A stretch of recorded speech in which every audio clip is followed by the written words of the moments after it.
अभी बिहार में किसानों की स्थिति जो है उस पर आपकी क्या राय है?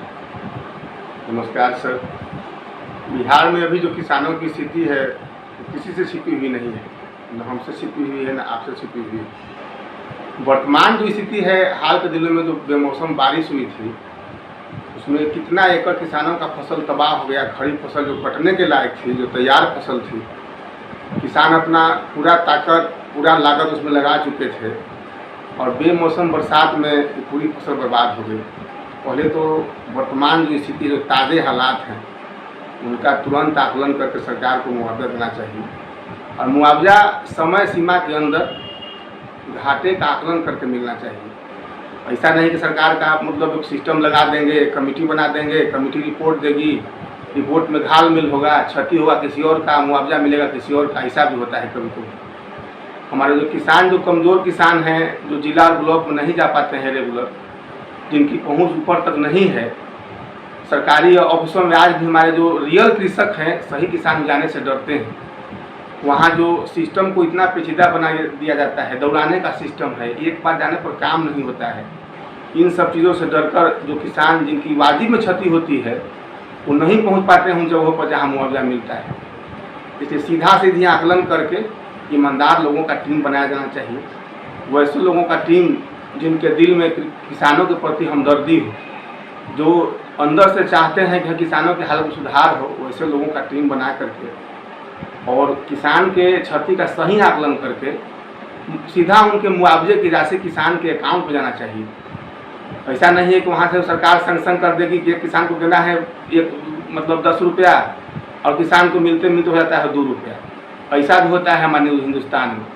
सरकार जो भी राशि तय करती है पीड़ितों के लिए या अन्य गरीब लोगों के लिए, तो जितनी राशि तय की जाती है ऊपर से, उसका एक मोटा हिस्सा बीच में से गायब हो जाता है। उसका मतलब कोई लिखित ब्यौरा नहीं होता है। पदाधिकारी लोग होते हैं, जो भी बीच के लोग होते हैं, उस हिस्से को खा जाते हैं। इसलिए सरकार को चाहिए कि ईमानदार लोगों की टीम बना करके सही आकलन करके सही जो पीड़ित लोग हैं उन पर उस मुआवजे की राशि उनके अकाउंट में, खाते में सीधी पहुंचा दी जाए, वो भी समय सीमा के अंदर।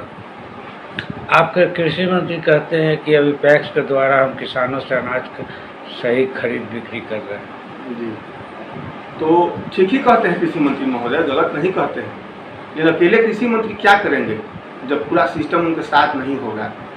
आप पूरे हिंदुस्तान में देखिए कि अभी भी जो MSP मिलता है किसानों को, उस पर मात्र 6% किसान ही अपना फसल बेच पाते हैं। सरकारी आंकड़ा है, ये मैं अपने आप से नहीं कह रहा है।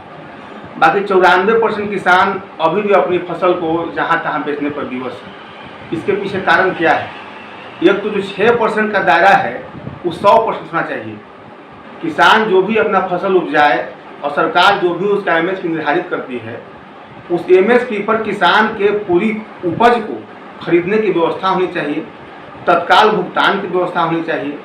किसानों का लागत कैसे कमे कृषि में और उनको मुनाफा कैसे ज़्यादा पहुँचे, इस पर बहुत गहन चिंतन करने की ज़रूरत है। और मान लीजिए कि 6% किसान ही मात्र बेच पाएंगे, 94% किसान नहीं बेच पाएंगे, तो 94% किसान तो अपना फसल बेचते हैं बिचौलिया के हाथों या जो भी बाजार में व्यवस्था है उनके हाथों, उनको तो MSP का लाभ मिल नहीं पाता है।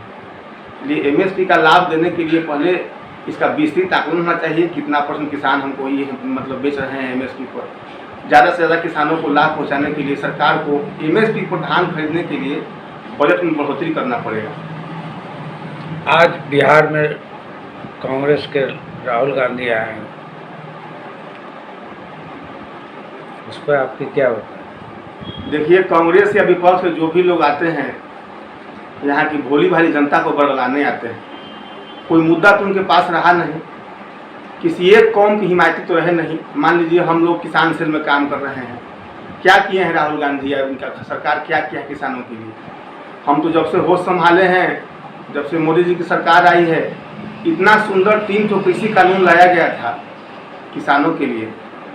उनका विरोध ही लोग करवाए पंजाब से, हरियाणा से लोगों को बुला करके। हम आपको स्पष्ट कर देना चाहते हैं कि जो भी लोग आए थे दिल्ली में किसान आंदोलन में किसान का रूप धर के, वो लोग किसान नहीं थे। क्योंकि आप भी जुड़े हुए हैं गांव से, हम भी जुड़े हुए गांव से हैं।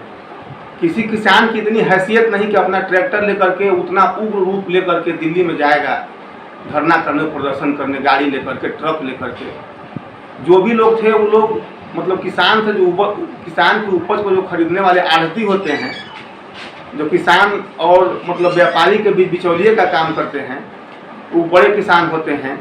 वो मतलब समझिए कि किसान का सामान खरीद करके बड़े व्यापारियों तक पहुंचाते हैं, थोक व्यापारियों तक। उन्हीं लोगों का जमावा लगा था दिल्ली में। किसान बिल को रोका गया।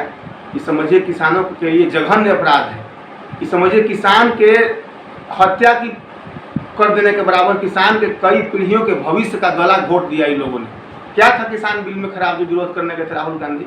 उसमें यही न था कि जो किसान का उपज है वो सीधा मार्केट में बिकेगा। किसान अपना उपज किसी खास व्यक्ति को देने के लिए बाध्य नहीं होगा। किसान अपना उपज मोबाइल के माध्यम से, जैसे आप कोई भी सामान खरीदते हैं, आप थोड़ा सा जूता खरीदते हैं, बेल्ट खरीदते हैं, कपड़ा खरीदते हैं, तो आप मोबाइल ऐप से खरीद सकते हैं। वैसे किसान अपना अनाज ऐप से क्यों नहीं बेच सकता है? उससे सबको फायदा था। जो व्यक्ति मान लीजिए कि अच्छा उपज चाहता है वो किसानों से कॉन्टेक्ट कर सकता है, अपने इच्छा के अनुसार फसल उपजा सकता है, किसानों को डायरेक्ट नगद पेमेंट कर सकता है मोबाइल के माध्यम से। यही सब चीज़ का व्यवस्था था उसमें। क्या खामी लगा इनमें? कहते थे कि पास करवाने का तरीका गलत है। अरे पास कराने के तरीका से क्या मतलब था साहब? बात किसानों का था, बात किसी एक कौम का नहीं था, एक धर्म का नहीं था। बात उन लोगों का था जो 80%, 85%, समझिए 90% लोग आज भी कृषि पर निर्भर हैं।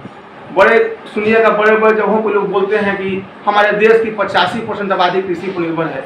हमको तो शर्म आता है बात कहने में, आज़ादी की इतने दिनों के बाद भी हमारी इतनी बड़ी आबादी कृषि पर निर्भर है।